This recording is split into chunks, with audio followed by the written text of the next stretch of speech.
What's up, everyone? I'm Ukagliano, and you're watching the On Live Show.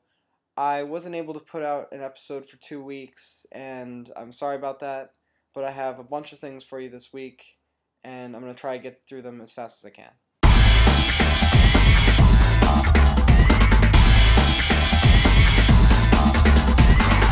So first up is London Boulevard, and I thoroughly enjoyed this movie.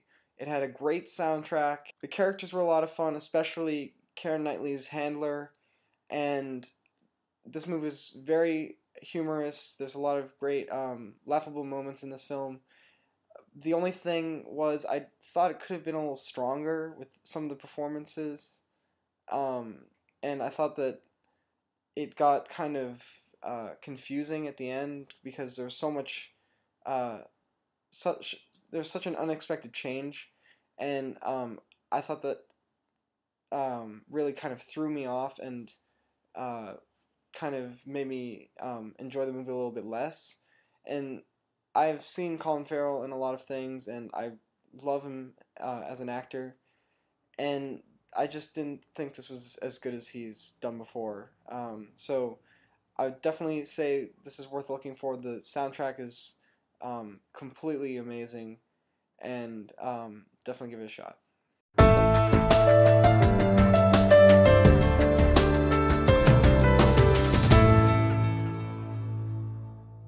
Margin Call is a movie about the 2008 financial crisis, and it stars Kevin Spacey, and he is just fantastic in this movie. His deliveries and his performance is just completely stellar. I thought the way that they portrayed his grapple with like the whole situation and the things that he was going through, like being separated from his wife, were very, very good, and I think they really pulled that off. This movie takes place, for the most part, in this one building in the city, and that really gives it a feel of great claustrophobia, and I think that worked really well for this. In some cases, it definitely made you focus in on what was going on with the characters, but it also kind of made it feel a little unrealistic at times because in a situation like this where so much is going on, you would have expected to see more people around, but it was definitely a very great movie, and I totally recommend going to see this, and let me know what you think.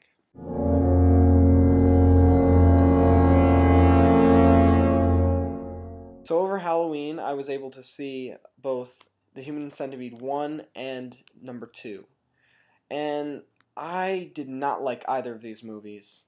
They were something that I had the interest in seeing for a while, just to kind of have that kind of milestone in my history, in a sense.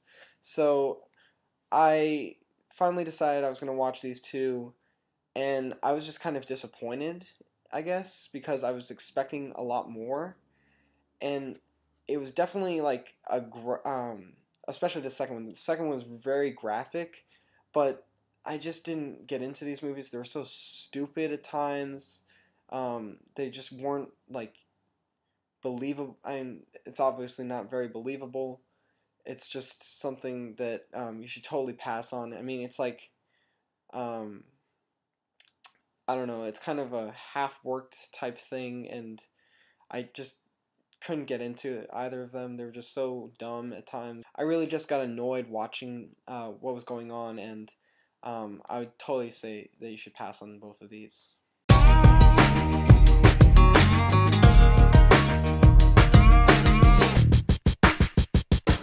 And finally, I got to see the new Harold and Kumar 3D Christmas, and it was awesome. I love the Harold and Kumar series. I still think White Castle is probably the best one out of all three of them, but this was definitely a funny, funny movie.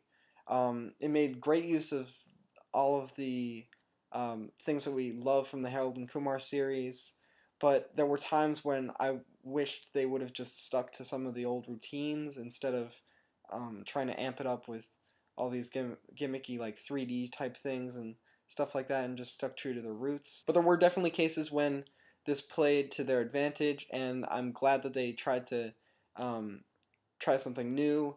And I was laughing my ass off the entire movie, and I was so pleased to have seen this. It's a great thing to see with friends. I totally recommend seeing it in 3D because it's just a lot of fun that way, and you just get a lot more laughs out of it. So this is definitely something to see, especially if you're a fan. Also because, I mean, it's just the same as the ones before it. It's a whole lot of fun, and I hope that they can continue doing this because they're just really great movies. So that's it for today's episode. I'm sorry I had to cram all of these into one episode, but hopefully I'll get back on track and start getting you some regular reviews soon. I hope you liked this episode, and if you did, make sure to subscribe up top. You can leave comments for today's question of the day down below. Leave a video response if you want to do that too, and don't forget to like this video and give it a thumbs up. I'll see you guys next time, and for today's question of the day, I want to know, what's your favorite guilty pleasure movie? So leave me a comment, and I'll see you guys next week, and that's it.